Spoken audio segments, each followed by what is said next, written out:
Come on. Not so fast, Yagami. Arase-san, hasn't this gone on long enough? You're only gonna make things worse for yourself. Hamura has an alibi. Someone else clearly killed Kume. There's no reason for you to keep Seiya from testifying. But if Hamura didn't murder Kume, who did? I'm not sure, but Hamura might have an idea. He must have been working with the real murderer. What? The night of the crime, Kume went into a moor and just disappeared, right? He didn't contact you. Nobody saw him. He didn't even show up on any security footage. The way I see it, Kume never left a moor. In other words, Hamura must have handed him over to the real murderer. While Hamura was at the sauna making an alibi for himself, someone else was murdering Kume and gouging his eyes out. It almost makes sense. If Hamura ends up behind bars, I'll never be able to prove that theory. So what? You want to let Hamura walk? Better that than threaten a girl to stop someone from testifying. Besides, I thought you were above shit like this. All right, just get out of here. You got guts for a detective. Huh. Thanks.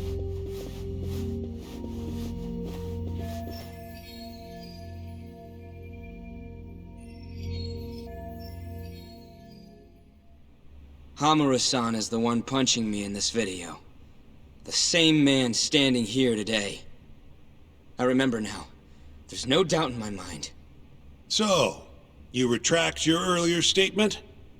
Yes. My apologies. Your Honor, clearly this witness has no credibility.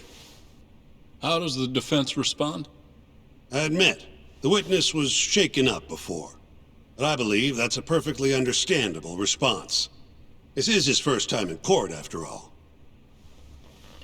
I have no doubts regarding his credibility.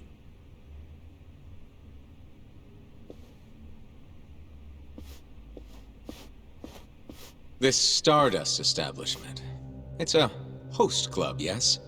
How long have you been employed there? About 2 years. For that short a time frame, you seem to have an awful lot of trouble with your customers. Huh? I'm not sure what you mean. Several of them have approached you in hopes of marriage, have they not? They come spending huge sums of cash, so you act like you're ready to seal the deal.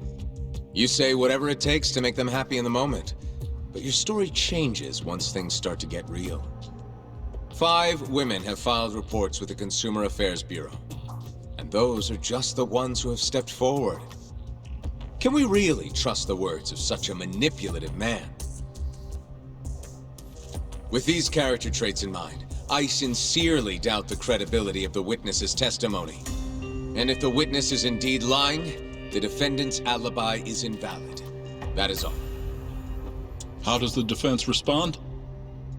I'd like to continue on the topic of credibility. Mind if I ask you a few questions, prosecutor? Go ahead. First, allow me to fast forward the security footage to just a few days after the crime.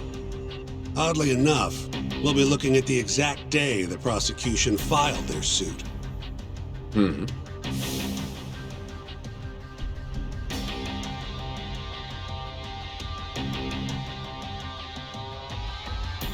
Isn't that you, prosecutor? Well, yes. And in this footage, you're reenacting the altercation that took place between the defendant and our witness, yes? What? No. Well, that's strange. You stated earlier that you hadn't seen any footage from the camera near the sauna. But then, how would you be able to reenact things exactly as they went down? You also claimed you did not inspect the area yourself. It seems that wasn't the truth. Why are you hiding the truth from us, prosecutor? You're wrong! As you can see, the original footage isn't exactly clear. I would understand if you had denied that the defendant was the man who punched our witness. But instead, you claimed you hadn't seen the footage at all. If I had to guess, when you first saw the footage, you realized Hamura might have been the other man. At the very least, you couldn't rule out the possibility. So you lied, I would say. That's not true! Can we be sure that what you say is credible? You've already lied outright in a court of law. And unfortunately for you, there's only one person who thinks the defendant is guilty. And that's you, prosecutor.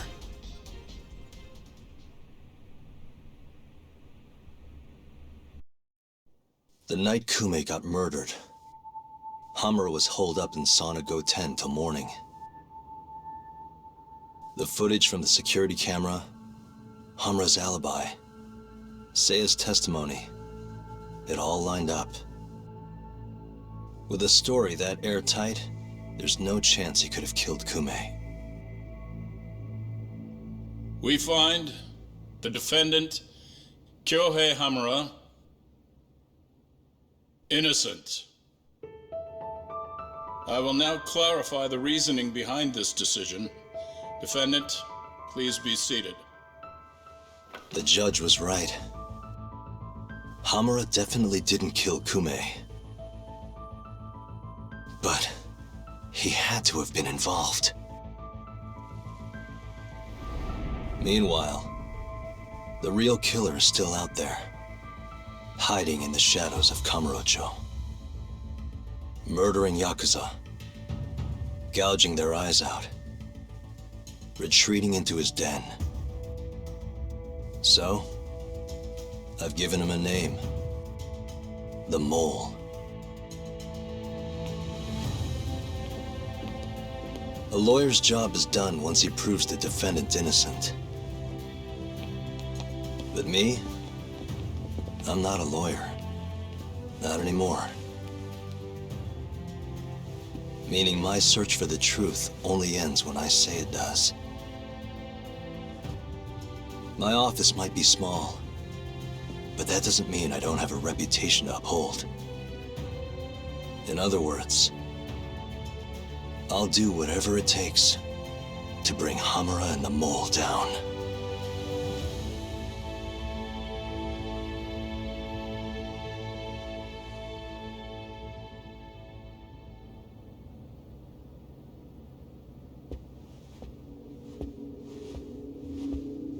Yagami-san, nice seeing you.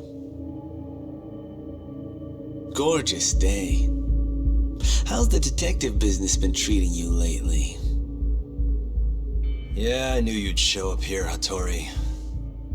Listen, I'm not in the mood for your shit today. But it's my journalistic duty to hear what you have to say. It's not personal, just trying to do my job, okay?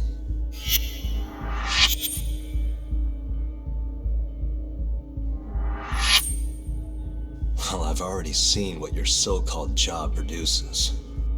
Fraudulent lawyer lets a murderer walk. Helpless girl suffers the consequences. You and I both know. You're the only reason the girl died. You just had to go and set that killer free, didn't you? And the good people who raised her still suffer for it. You can't be coming back now. What would her poor family have to say to that, huh, Yagami-san? No need to worry about that. If you say so. See you around then.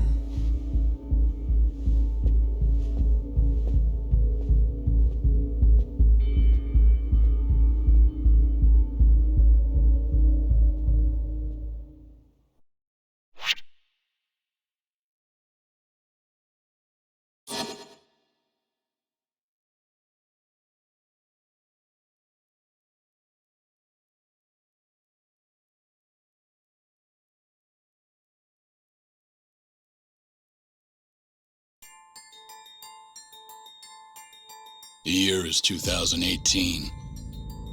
Kamurocho is playing host to Kansai-based Yakuza, who've been turning up dead with their eyes gouged out. Lawyer-turned-detective Takayuki Yagami took on the case, proving the suspect's alibi. But he can't shake the feeling that the true culprit is out there. He gives this anonymous killer a name. Yagami calls him the Mole.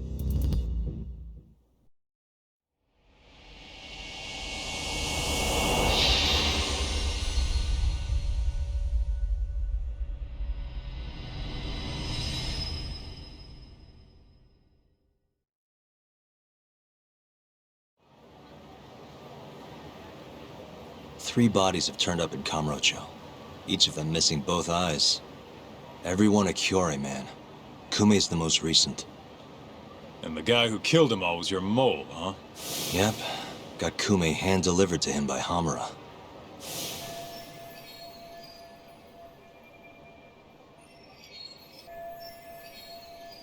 But Hamura kept that hidden, and ended up getting off scot-free. In turn, making us look like fools. I'm not about to let him get away with this. Agreed. We gotta go all out if we want to win. Too bad the pay sucks. Don't hate, man. I don't get it. Why would the captain want to protect the mole anyways? He could have gotten life in the slammer if things went south. Hard to say with what we know now. First things first, we need to figure out who the mole is. That's why we're here, remember? The mole's first victim was found right in this very alley. Mm-hmm.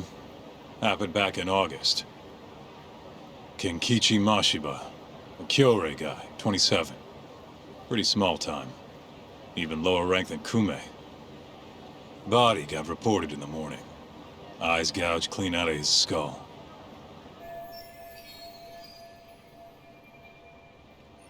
Where exactly did they find him? What sort of position was he in? Not sure.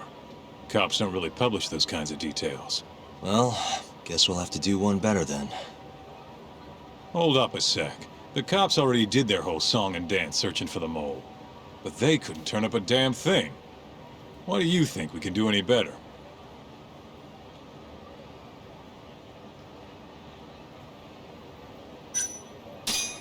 Doesn't matter whether or not we can do better. We have to. Hamura made us look like fools, and I'm not about to stand for that. Right. Anyways, the next victim was in, October. Found in an alley off Tenkaichi Street. Shall we head over? I'm actually gonna head over alone if you don't mind. Think you can get in touch with that informant in the meantime? Huh? Why I obey?